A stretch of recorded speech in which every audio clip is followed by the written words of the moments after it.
नमस्कार दोस्तों, मैं सोनम जैन और आप सभी देख रहे हैं सोनम जैन की कहानी। और आज की कहानी है गवान ननंद। कैसे कराया गांव की ननंद ने शहरी भाभी को गलती का एहसास। यदि आप सभी को मेरे द्वारा लिखी गई ये कहानी पसंद आए तो कर लीजिए चैनल को सब्सक्राइब और पास में जो बेल आइकन का बटन है उससे प्रेस जरूर कर दीजिएगा, क्योंकि उसी से मिलेगी आप सभी को मेरी आने वाली हर कहानी की नोटिफिकेशन। कहानी पसंद आ रही है तो वीडियो को लाइक जरूर कीजिएगा, क्योंकि जब आप करते हैं वीडियो को लाइक तो मुझे मिलती है कहानी लिखने के लिए प्रेरणा। और कहानी को अपनों के साथ शेयर करना बिल्कुल ना भूलें। तो चलिए कहानी शुरू कर। हेलो रजनी, कैसी है? हेमा ने रजनी को फ़ोन करते हुए पूछा। और कैसी होंगी? ठीक हूँ। क्यों, क्या हुआ? ऐसी क्यों बात कर रही है? हेमा ने कहा। कुछ हो गया क्या? वैसे तो हर बार खिरखिराकर बात करती थी, पर आज तेरी आवाज़ कुछ और कह रही है। तब रजनी कहती, मेरी गवान ननंद इस घर में आ गई ना, पहले नहीं थी, अब जब आ गई है तो परेशान होंगी ना। तब हेमा कहती, क्या कह रही है? रजनी, तेरी ननंद और गवार वही तो विदेश में रहती है अपने पति के साथ, फिर घर पर कब आई? तब रजनी ने कहा, सच कहा तूने, मेरी ननंद विदेश में अपने पति के साथ खुश है, लेकिन मेरी माँ जी के भैया की बेटी कुसुम अपनी बुआ के घर कुछ दिनों के लिए रहने के लिए आई हुई है। दिन 2 दिन नहीं हुए उसे आए, और मैं तो परेशान हो गई। सोच रही हूँ 2 महीने कैसे निकालूंगी। 2 महीनों के लिए आई है, हेमा ने हंसते हुए कहा। तब रजनी कहती, तू हंसना बंद कर। वही है छोटे से गांव की रहने वाली, और बातें वही गवारों की तरह। तभी कुसुम भाभी के कमरे में आती और कहती, भाभी देखिए, गांव से मैं आपके लिए कच्चे कच्चे आम लेकर आई हूँ। सुना है कि प्रेगनेंसी में खट्टा खाने का बहुत मन होता है। कच्ची खैरी खाते हुए कुसुम ने कहा। तब रजनी मुंह बनाते हुए कहती, यदि खाना है तो पीस करके खा लो, यही क्या साबुत का साबुत खाने को लगी हो। मुझे यही सब कुछ बिल्कुल पसंद नहीं। और वही हेमा से कहती, तू फ़ोन रख, मैं तुझसे बाद में बात करती हूँ। तब रजनी ने कहा, कुसुम, तुम्हें इतनी भी अकल नहीं कि जब मैं अपने कमरे में हूँ तो तुम लॉक कर कर अंदर आओ, और यदि मैं फ़ोन पर किसी से बात कर रही हूँ तो तुम्हें वापस चला जाना चाहिए। प्राइवेसी नाम की भी कोई चीज़ होती है। अरे भाभी, अपनों में कैसी प्राइवेसी? मैं तो आपकी अपनी हूँ। और रही बात आम को पीस कर कर खाने की, तो उसमें समय तो बहुत लगता है, और जब मैं कच्ची कैरी देखती हूँ ना तो मेरे मुंह में तो पानी आ जाता है, जैसे अभी आपके मुंह में आ रहा होगा। आप भी खाइए, देखिए ना, बहुत स्वादिष्ट हैं। तब रजनी कहती, मेरा खाने का बिल्कुल मन नहीं, और किस किताब में लिखा है कि प्रेग्नेंट औरत को खटाई खाने का मन होता है? और अब तो बिल्कुल भी नहीं है। तुम्हारी हरकतें देखकर देखो कुसुम, जब तक तुम गांव में थी तो ठीक था तुम्हारी ये बातें, अब तुम शहर में रहती हो तो थोड़ा अपना रहन सहन बदलो। अरे भाभी, क्या बतलना इसमें? कैसी हूँ? बहुत अच्छी हूँ। और आपको पता है, मैं कुसुम आगे कुछ कहती, तभी रजनी कुसुम को रुकते हुए कहती, कुसुम प्लीज़, मेरा सिर दर्द हो रहा है तो तुम यहाँ से जाओ, मुझे डिस्टर्ब मत करना। तब कुसुम कहती है, भाभी आप तो पूरा दिन भर रेस्ट करती रहती हैं, माना कि आप प्रेग्नेंट हैं, लेकिन प्रेगनेंसी में थोड़ा बहुत चल फिर लिया कीजिए, यह बच्चे के लिए भी बहुत अच्छा होता है। तुम्हें बहुत कुछ पता है प्रेगनेंसी में क्या करना चाहिए, रजनी ने गुस्से में कहा। तब कुसुम कहती, हाँ भाभी, मुझे सब कुछ पता है। गांव में जब मेरी भाभी और दीदी गर्भवती हुई थी ना, तब माँ उनसे यही सब कुछ कहती थी कि हर वक्त बैठे रहना सही नहीं होता, हमें अपने काम करते रहना चाहिए। हाँ, जब थकान महसूस हो तो आराम करो, लेकिन हर वक्त सोते रहना सही नहीं होता, इससे बच्चा चंचल भी नहीं होता। और हरी सब्जियां खाना चाहिए, बाजार का तो बिल्कुल नहीं खाना चाहिए। मिर्च मसाला थोड़ा कम खाना चाहिए। और आपको पता है, गांव में जब भी किसी को बच्चा होना होता है तो मेरी माँ को ही बुलाते हैं। तब रजनी कहती, कुसुम तुम यहाँ से जाओ, मेरा सिर दर्द और मत बढ़ाओ। मुझे तुम्हारा और तुम्हारी माँ की कथा सुनने में कोई इंटरेस्ट नहीं है। तभी वहाँ रजनी की सास आती है और कहती, क्या हुआ बहू, क्यों गुस्सा हो रही है कुसुम पर? वही तो बच्ची है, माँ जी, तो आप इसे समझाइए कि हर बात पर मुझसे बहसबाजी नहीं करे, गंवार कहेंगी। और क्या यह मुझे ज्ञान दे रही है? मैं अपना चेकअप डॉक्टर से करा रही हूँ ना, तो यह क्यों अपना फ्री का ज्ञान मुझे देने को लगे। अरे बहू कुसुम जो भी कह रही है तुम्हारी भलाई के लिए तो कह रही है। और सच में जब मैं भी गर्भवती हुई थी तो क्या मैं घर के काम नहीं करती थी? तुम्हारी माँ ने नहीं किए? तुमने तो घर के काम करना बिल्कुल छोड़ दिया है। यह सब कुछ आने वाली संतान के लिए अच्छा नहीं होगा। हाँ भाभी, मैं तो कहती हूँ कल सुबह से आप जल्दी उठकर सैर करने के लिए जाया कीजिए। हम दोनों घूमने के लिए जाएंगे। Morning walk. भाभी, माँ जी, आप अच्छे से जानते हैं कि मुझसे जल्दी नहीं उठा जा सकता, तो प्लीज़ इसे समझाइए। और मुझे कहीं नहीं जाना है इस गवार के साथ घूमने। तब रजनी की सास गुस्से में कहती, बहू ये कौन सा तरीका है बोलने का? कुसुम रिश्ते में तुम्हारी ननद है तो उससे अच्छे से बात करो। मम्मी जी प्लीज़ अब आप कुछ मत कहिए, रजनी ने कहा। तब कुसुम कहती है, जाने दीजिए बुआ जी, मैं तो बस भाभी के लिए कच्ची कैरी लेकर आई थी, पर भाभी को ये पसंद नहीं है तो मैं ही खा लेती हूँ। नमक मिर्च के साथ खाऊंगी तो और ज़्यादा स्वादिष्ट लगेंगी। कुसुम अपनी बुआ के साथ हॉल में बैठकर कैरी खा रही थी, नमक मिर्च लगाकर, और कह रही थी, अब तो और ज़्यादा स्वादिष्ट लग रही है।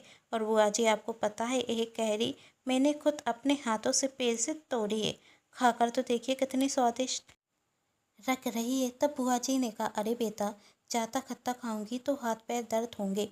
कच्ची कैरी तो मुझे भी पसंद है पर इसे मैं ज़्यादा नहीं खा सकती हूँ, ये तो बहुत स्वादिष्ट।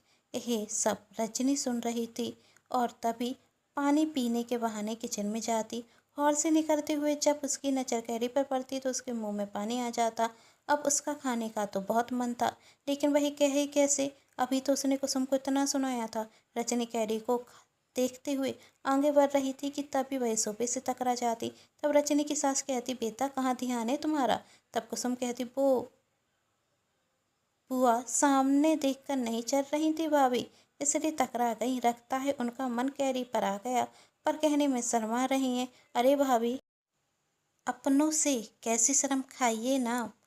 रजनी कैरी लेती और वहाँ से चली जाती और अपने कमरे में जाकर खाने रखती और कहती, सच में ये तो बहुत स्वादिष्ट है। तभी रजनी का पति आता और कहता है, लीजिए मैडम, आपकी फरमाइश पूरी की गई।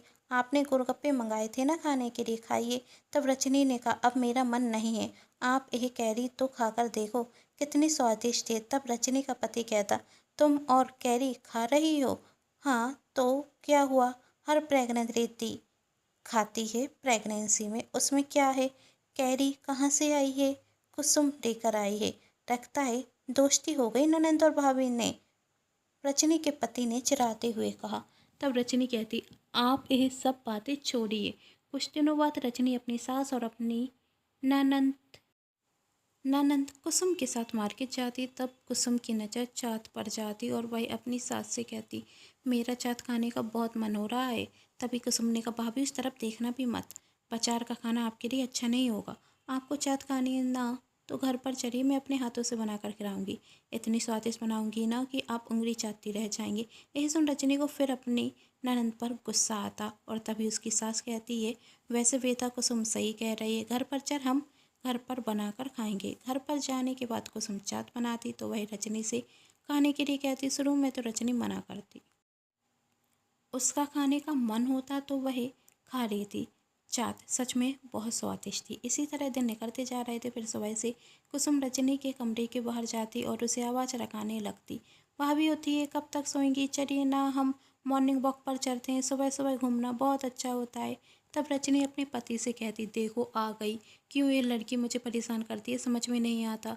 तब रजनी के पति ने कहा, चली जाओ, कुसुम बहुत जिद्दी है, उसने कह दिया तो तुम्हें घूमना तो पड़ेगा। अब वह ना तुम्हें सोने देगी नहीं। तब रजनी गुस्से में कमरे के बाहर आती और उसके साथ बाहर घूमने के लिए जाती है। और तब कुसुम कहती, देखो ना भाभी, सुबह सुबह की ठंडी हवा कितनी अच्छी लग रही है। तब रजनी कुसुम से कहती, देखो कुसुम, तुम्हें मैं साफ साफ समझाती हूँ, मेरी लाइफ स्टाइल में इंटरफेयर मत करो। ये बेबी मेरा आने वाला है तो इसका ख्याल मैं रख लूँगी, और मेरी सास है, मेरा ख्याल रखने के लिए तुम्हारी मदद की कोई ज़रूरत नहीं। मुझे मुझे नहीं पता क्यों तुम मुझे परेशान करती हो, पर अब परेशान करना बंद कर दो। तभी वहाँ कुसुम की सहेली हेमा आती। हेमा कुसुम से कहती है, कुसुम तू इतनी सुबह कब से उठने लगी? तब कुसुम ने कहा अंग्रेजी में कहा, यह गवार है ना गांव की, मुझे परेशान करने के लिए। तब हेमा अंग्रेजी में कहती, तो अच्छा यह तेरी गवार ननद। गवार दोनों अंग्रेजी में बातें करते और कुसुम की बहुत हंसी उड़ाते। बातें करते करते दोनों हंसने लगते। तब रजनी कहती, देखो तो इसे, हम दोनों को कैसे देख रही है। इसे तो पता भी नहीं कि हम क्या बात कर रहे हैं। गांव की गवार अंग्रेजी क्या जाने। इसी तरह 2 महीने निकल जाते और कुसुम वहां से चली जाती। तब रजनी अपनी सहेली हेमा को फ़ोन करते हुए कहती, अब मैं चैन की सांस ले पाऊंगी, मेरी गवार ननद अब चली गई। जब रजनी का 9वां महीना रखता तो उसकी सास गोद भराई की रस्म करती, जिसमें सभी मेहमानों परिचितों को बुलाया जाता। उस प्रोग्राम में कुसुम भी आती।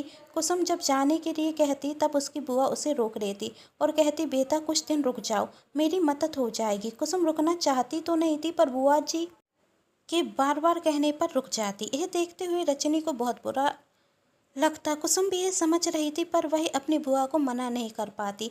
कुछ दिनों बाद कुसुम के पेट में बहुत तेज दर्द होता और उस दिन बारिश बहुत तेज हो रही थी। घर से बाहर जाना बहुत मुश्किल था और उस दिन घर पर रजनी का पति और उसके ससुर जी भी नहीं थे। रजनी की सास बहुत घबरा गई थी। उन्हें समझ में नहीं आ रहा था वह क्या करे। रजनी को हॉस्पिटल जाना बहुत जरूरी था। तब कुसुम कहती, बुआ जी आप चिंता मत कीजिए, मैं भाभी की डिलीवरी कर सकती हूँ। यह सुन रजनी कहती, नहीं।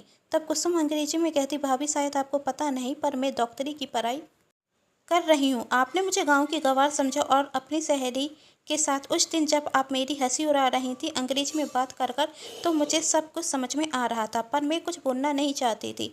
और मैंने आपको बताया था कि मेरी माँ गांव में जब किसी के बच्चा होता था तो उसकी डिलीवरी कराने के लिए जाती थी और इसके सिवा हमारे पास कोई और रास्ता नहीं है।